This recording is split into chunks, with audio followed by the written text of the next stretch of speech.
Hi, my name is Reverend Valerie Pearson, and I'm the Executive Director for the Center for Remarkable Women. Thank you for tuning in to our video. I am so glad that you have taken a moment to listen so that we can share with you what's going on at the center and share about some other things too. I'm excited today because I have a guest with me. Today I have Sister Stephannie Solomon. She is the leader, executive director for the Conversations with the King ministry. And I asked her to come and share because there's some great things that she's a part of and great things that she's doing. So I asked her to come and talk to us a little bit. Hi, Stephannie. Hi there. Stephannie and I go way back. I don't know if you remember, but we were discipleship co-leaders many moons ago. And I even remember we were in the mansion in the hallway. Do you remember that? Yes. Yeah, so we go back a long Almost way. 30 years. Has it? Oh my goodness, has it been that long? Wow. Yeah. Okay. All right, 30 years ago. But I think I shouldn't have said that right. but that's okay. But here you are today, 30 years later. And God is doing awesome things in your life. You have a new book, and how appropriate that we talk about 30 years ago, and your book, Aging with Grace. Yeah. So tell us, Stephannie, a little bit, what made you write the book, Aging with Grace? Well, there were just so many things. I am inspired by life experiences, not just my life experiences, but experiences of other people. And the Lord just makes connections and just drops wisdom nuggets into my space, not just for me, but for others to live by. And after writing the first two books, Conversations with the King and Living with the King, which are disciple-centric books, I have a disciple-centric type of way of writing because I have a burden for discipleship, I really do. But I started feeling very burdened for the discipling process of women.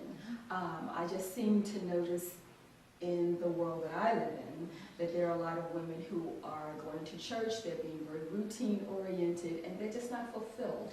And I just wanted to impact their lives, influence their lives through reading in some way where they would really draw on and apply, not just repeat, but apply the Word of God in their life in such a way that they will see changes for the better in their life.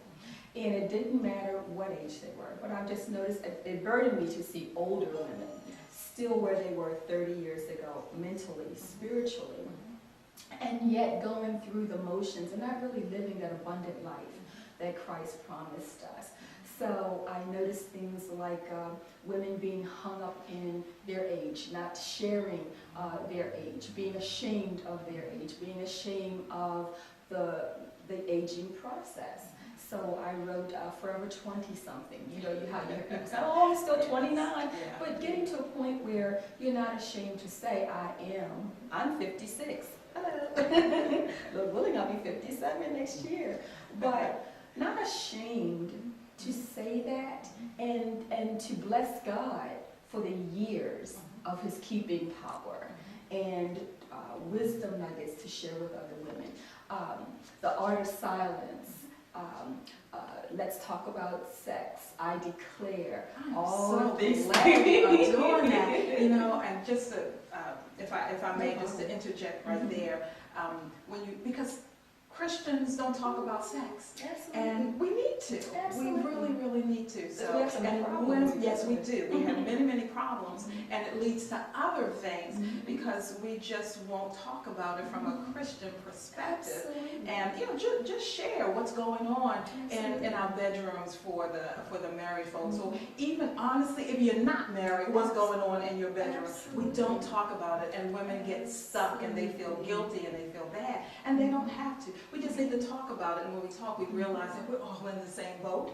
And just to be able to sort of exhale after you realize, well, I'm not feeling this way by myself. I'm not the only one. So, and it's not a big secret. It's not a big secret because when we know women talk. Yes. When we get in our huddles, we talk with each other, and we hear the same conversation in different pockets, that means there's a problem, and it needs to be addressed. I do believe that everyone can address, you know, because everyone's not there.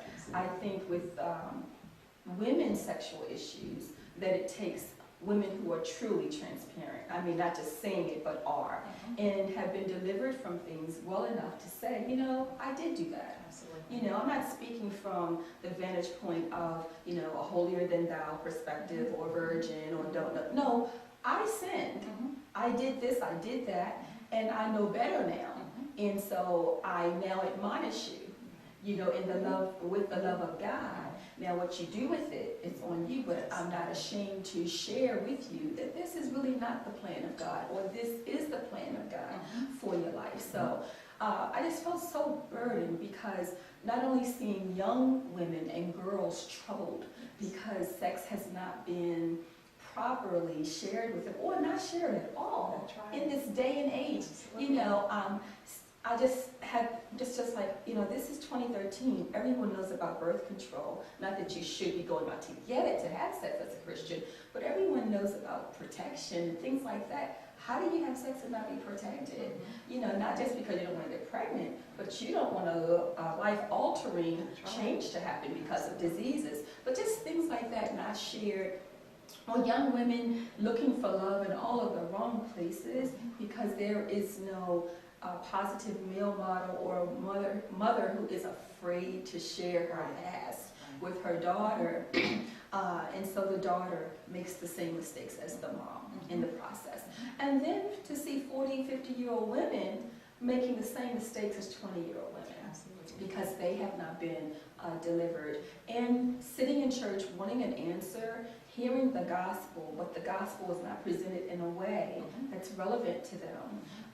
And sometimes the gospel has been contaminated because of the way that it's being manipulated or used to manipulate people for other causes and things like that. So my burden came out of a variety of experiences and burdens, and my writing rather came out of that.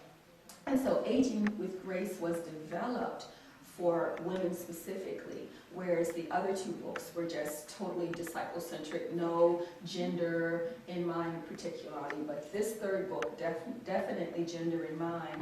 And with my books, I've had, for the last, this is the 7th year, the last few years, annual disciple retreats. This particular book, I have to say, has just garnered so much attention and so much feedback from women that I had to make the last 2 retreats women-centered. You know, so it came out of those experiences and burdens, and the burdens were so thick that once again, okay, last year was a women's retreat, and this year again, okay, something definitely is going on here. I also started 2 years ago a blog talk radio show, which is called the Disciples Emphasis Show, and I actually teach from each of the books. And so I am teaching through this one now, and very slowly, so far the chapter Winning Women has gotten so many listens. And just looking at the archive versions of people just tuning in at whatever time. And at that point, I said, okay, God is speaking very clearly here. So the theme of this year's retreat is winning women. Women winning women. Yes, women want to win. They really do. They don't always have a person in their lives to kind of guide them through. And I think if we want to disciple people, we have to be up close and personal at times, for whatever season, whatever length of time. And sometimes God puts people in our lives for a short time, and then He brings someone else in to disciple. But some plant, some water, but God does the increase. And so I just believe that because I have a burden for discipleship with these books and with the retreats and with the blog radio show, I am reaching out in the way, a non-conventional way, but discipling nonetheless to women, men, boys, and girls, and reaching them, planting something in them that only God is responsible for blooming and prospering in their life.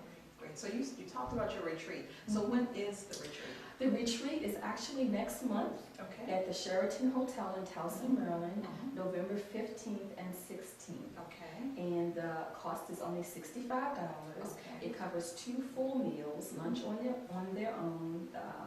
It's overnight if they want to stay overnight, but the committee is not handling the room and board this year. Right. But the hotel has put aside rooms for anyone who wants to stay the night. I understand some women have already got their groups together and they're staying the night. But we will have free counseling there. We've had that the last 3 years, and women like that. From a certified counselor, Minister First Lady Paula Devner. She does the counseling, first come, first serve for like 15, 20 minutes. Okay. And we'll have preaching on Friday night. We'll have preaching on Saturday evening as well as a tea with me. Okay. Tea and dinner, and then preaching. First thing in the morning Saturday, exercising with me if they can handle it. No, I never make it anything strenuous. Right.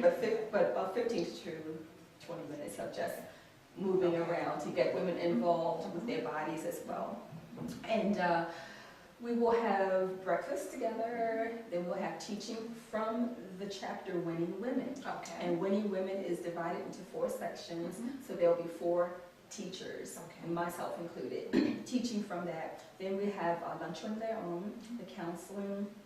There'll be a victory walk on Goucher College grounds, and then we'll come back for a victory dance. That is awesome. That sounds great. We have vendors already in place, and if there are more vendors who want to be in place, we welcome you. And as I said, the tea will be at 5. The tea and dinner will be at 5, and after that we'll be preaching. And on Friday night, there's registration, and I'll be leading an intercessory prayer service for an hour, and then they'll be teaching that follows after that. So if you can make it out, there's still room for you. Good. So you do have spaces available still. Great. Is there a website or a telephone number? Sure. The telephone number has changed, but I'll just lead everyone to the website, www.stephanniesolomon.com, and Stephanie has 2 N's, STEPHANNIE, Solomon, SOLOMON.com. You can register there with the PayPal link, okay? And even if you are uncomfortable with the PayPal link, as some people are, you can use snail mail, and that is Conversations with the King Ministries, Post Office Box 44444. That's 5 4s. Nottingham, Maryland 21236. Awesome. Well, thank you so much for being here at the center this morning. Love it. I am very excited about what I hear and even see and sense in your spirit and what God is doing in you. I'm hoping that in the course of the upcoming year, we can have you come back and share with us, share with the women here at the center, talk about aging with grace. Because you said you were 56, correct? Yes. And I'm 54. And it's so amazing because just the other day I was thinking, in February, I'm going to be 55 years old. And it was like, oh my goodness. And, you know, I started thinking about all the things that I still want to do in life.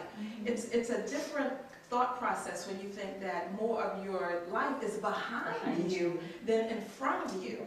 And it's a completely different thought process. So I just started thinking about some of the things that I really want to do. But I must say that I'm excited about where God has me. I'm excited about where God has you and what He's doing in your life.